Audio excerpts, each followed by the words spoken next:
Hi everyone, Tara Rahe here with ENDREA Consulting, where we enrich dreams of business owners everywhere. Today, I'm here with Trent Clark at the beautiful Mid-America Club in downtown Chicago. Thanks so much for being here, Trent. Thank you for having me, Tara. So Trent is the co-founder of Leading with Courage Academy.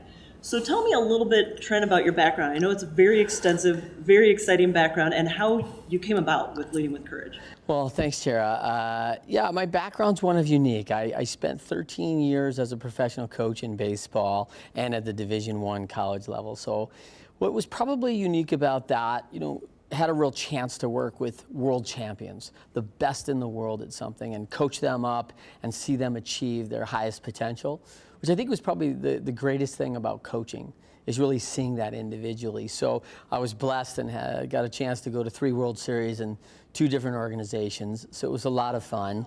And I worked with some of the best coaches that absolutely just knew how to build winning organizations. And that was really the key thing. And what I learned so much there was really what drew me in to actually founding and working with Lee Eisenstadt on the Leading with Courage Academy.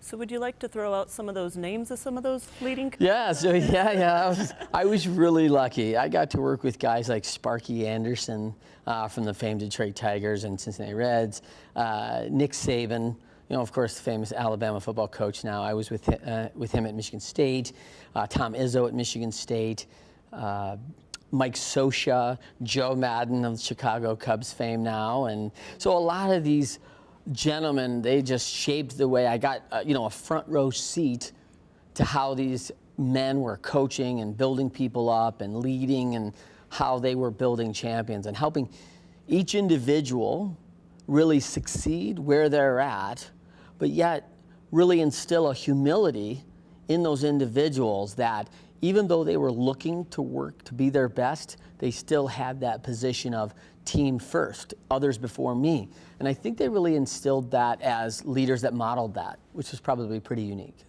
That's great, that's great. So is that one of the main things that you guys kind of focus on within Leading with Courage Academy, is how to be that great leader like you were just mentioning? Well, we are definitely focused on leadership, right? I mean, that's all we do, and leading with courage, right? I mean, I think there's a lot of fear out, especially right now. People have a lot of fears about things, and how do we face that, with courage as leaders? And it's tough.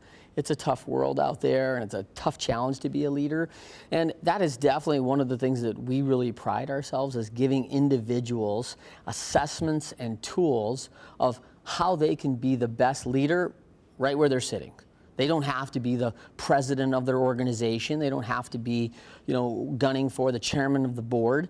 They simply can be leading where they're at. How do I develop myself as a leadership? And one of our kind of calling cards, and we kind of hang our hat on, is that when people come and work with us, the next day they leave with over 83% information and tools they can use right away. Wow. And that's kind of key for us because, hey, here I've found some things out about myself, and now, what do I do with it? And you and I have both read these fabulous books, and we go, oh my gosh, we should implement that in our company. In 18 months, we're going to be at it. And you're like, oh my gosh, the planning for that goes into it, it's so hard. And so making that individualized, it's a lot of like, for us, we really kind of challenge folks to lead a little bit like sabermetrics in baseball. There's a lot of data now that we can provide through assessment, and there are tools that that leaders will be able to use to assess talent and improve right where they're sitting. And it's just another tool to make better decisions on having the best players at the top, the best personnel and leadership. That's great, that's great. So you mentioned about that people working with you are going to learn, they're going to come out learning about themselves, what kind of behaviors they have, and to get them to that next level.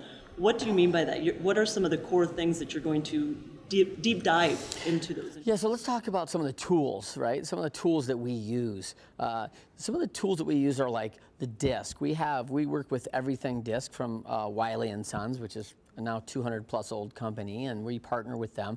Fabulous tools right now that you can use on, hey, here's my personality behavior, and here's Tara's personality behavior, and we're going to work together on a project. And now we have comparison reports on everything of how we work well together. So it's a great management tool that people can start with right away.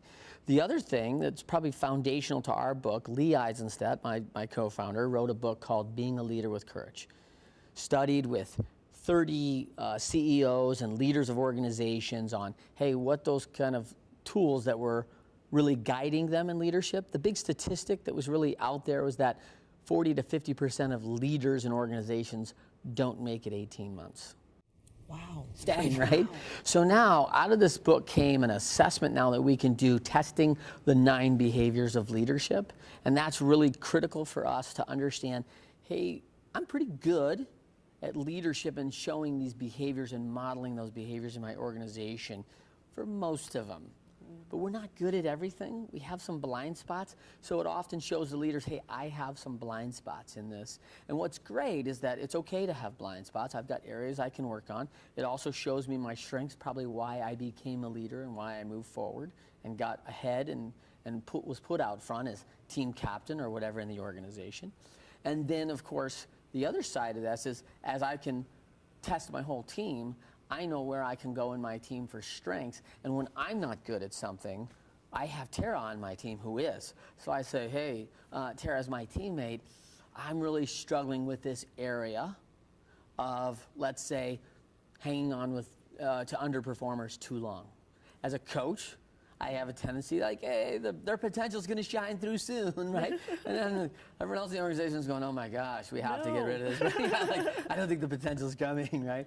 So, but we want to see the best in people. So I have a tendency, but you're very strong in this. You're very detailed and very systematic and methodical about testing and researching and also monitoring your people's performance. And then when they slide off that performance or slide off the behaviors of where you need them to be and their contributions, you're right there to go, hey, this is slipping. If it doesn't come back, we would have to move another direction. And so they're always informed, and it's very cordial. It's very out front and proactive, but you're good at it. I'm not so good at it. So I go, hey, Tara, I could really use some help in this. As my teammate, that's really good.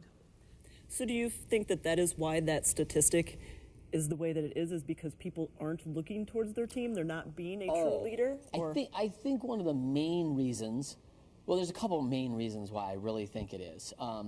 One is I think that we aren't very good at self-awareness, right? We often say, I judge others by their actions, but myself by my intentions. So I'm like, oh, well, I mean to get on the meeting on time, and I mean to get the reports in on time. I'm not doing it, but I'm the leader, so hey, no one's following me, and no one's firing me. But you're not getting things in on time, Tara. You're not doing this, and all of a sudden, hey, we got to let Tara go. And the reason I cite to my team is that she's not intentional with her time. Her actions show that she's not on time and not getting and meeting deadlines. And everyone goes, man, Trent, you never do that. You're not firing you. And I'm like, oh. Really? Like, yes, all of a sudden we have this discrepancy. And when there's a big gap on that, that's big trouble in leadership.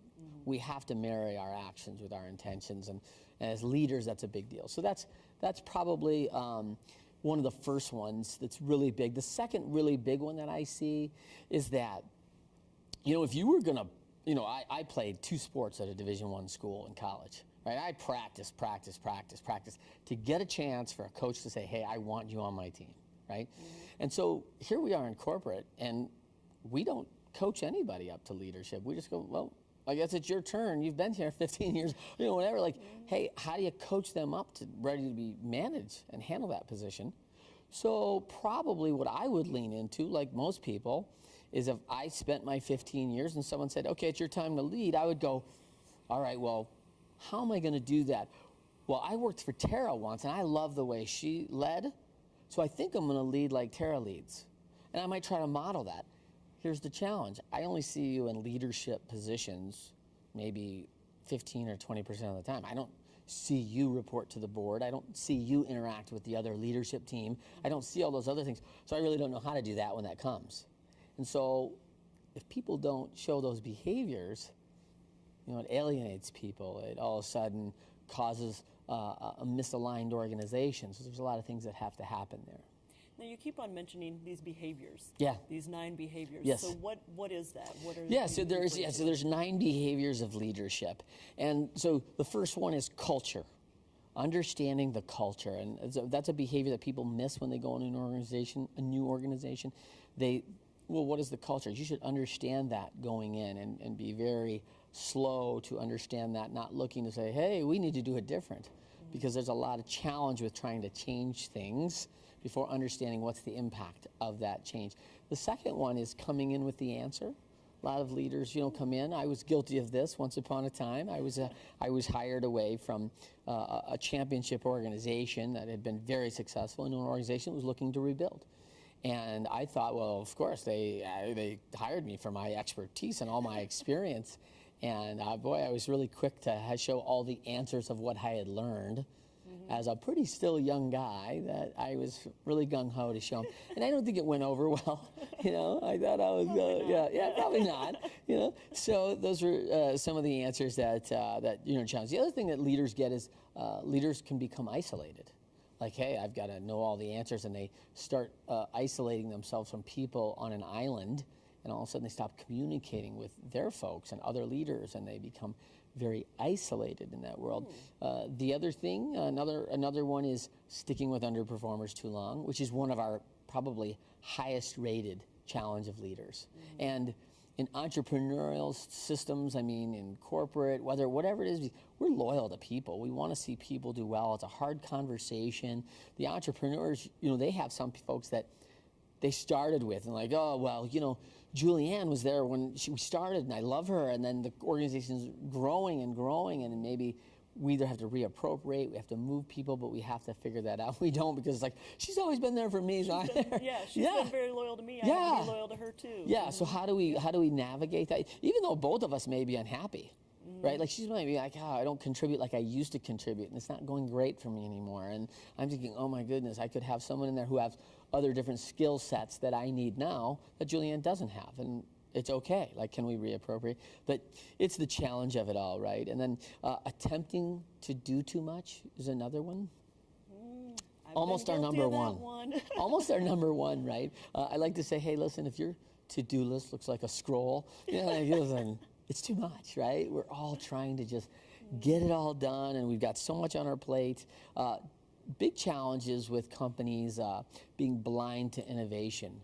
We grow, we get off to a start, we're doing something really well, and things are moving fast, and they change. And for me, when I was a kid, and I'm probably a little older than you are, is that, Blockbuster was the deal, right? Like, we all got videos of Blockbuster, and then all of a sudden, things changed. It was mail order DVDs, and then digital content came so fast. It was like, and they were a Fortune 500 company. Just fast. MySpace, right? I'm the only one on, so it's now MySpace. Literally, right? I'm the only one left. So, it happens so fast. And that's the change in technology that I think is a real challenge. The lack of alignment in companies is another behavior that people can't show alignment, and people often miscalculate alignment with agreement. Hey, we have to have all agreement. No, we don't. We have to have alignment of the direction we're going. And what we'd like to do as leaders is we'd like to have our teams weigh in on that, so we understand that, hey, everyone's got a voice in how we have to go, and there's great ideas that come out of that. But it may be when ideas come, I say, wow, I love that, Stephanie, that's a great idea, but that's probably a fourth quarter concept, because I don't know if we get there without the key things we're working on quarter 2 coming up and quarter 3, and then that idea sounds like a great slot for quarter 4. Or it's, hey, this isn't our time right now to get that, we may be a little time out, or a new person is in the leadership group and says, hey, we love this idea, and we go, oh, we did too 4 years ago, and this is what we did, and this is how it turned out. Not great. This is why. Not that we wouldn't revisit it, but we did have some experience with it. It's currently not on the list. So then the alignment issue comes with the meeting after the meeting, where Stephanie goes, oh, Trent never listens to my issues, and it's the water cooler conversation. Like, that's not alignment. We have to agree as leaders, once we leave, that this is the direction we're going. And everyone doesn't always agree that they like the way the strategy goes, but as a leadership team, we have to be aligned that this is how we're going to do it. I had my say. They didn't agree with it, and that's okay. but we had good, healthy conflict around it, and we're going to move on. And the challenge is when people just can't get over that, right? And they can't get aligned. And that's where I think there's a pretty significant concept there. The other thing, probably the last two, lack of a winning strategy for organizations. They just don't seem to see, hey, this is how the strategy is going to work inside that, and they don't have that behavior as leaders to understand the organization really well to dictate a good winning strategy for their team. And the other one's overpromising. And we can appreciate that here in Chicago, right? The Cubs didn't win for 108 years, right? And so when you have that, you have many people who came into the organization saying, hey, I'm here, I come to win the championship. I know, that's what we're all here for. And you get the ego going, I guarantee a championship. Oh, wow, it's hard. That's big talk. It's big talk, right? And we want to do that, but we overpromise, underdeliver. In that business, they have no tolerance for it, right? Hey, you said you'd win us a championship in 4 years. You didn't. Go on, right? Oh, did I say that out loud? I wanted to do that, right? And you find out when you get in, wow, there's a lot of challenges behind that, right? And so, that's a pretty common place for organizations to be in. But yeah, so those are some of the 9 behaviors of leadership we test for, and we show folks that, hey, here's a blind spot that you're seeing that's a potential hazard to your ability to move forward, continue to lead, possibly affect your career significantly.